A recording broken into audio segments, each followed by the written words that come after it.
بیٹے السلام علیکم ورحمۃ اللہ۔ بیٹے یہ ٹٹولنا ہے اور دیکھنا ہے کہ اللہ کی رضا کن کن احساسات میں ہے، کن کن جذبات میں ہے، کن کن اعمال میں ہے۔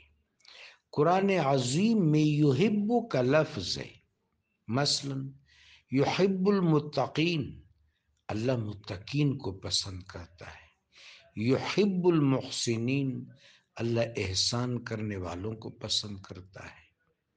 یحب الصالحین صابرین، اللہ صالحین و صابرین کو پسند کرتا ہے۔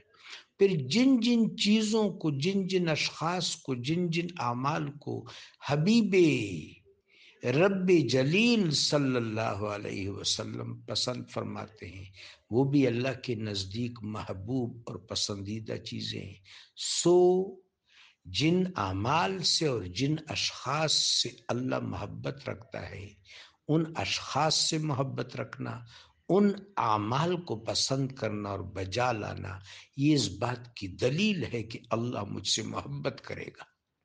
معروف کو اپنانے والا اللہ کا محبوب ہے، اور منکر سے پرہیز کرنے والا اللہ کا محبوب ہے۔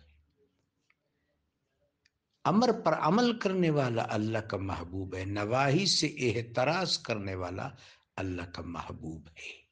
حسنات کی طرف رغبت رکھنے والا اللہ کا محبوب ہے، سیئات سے اجتناب کرنے والا اللہ کا محبوب ہے۔ جزاکم اللہ بیٹا۔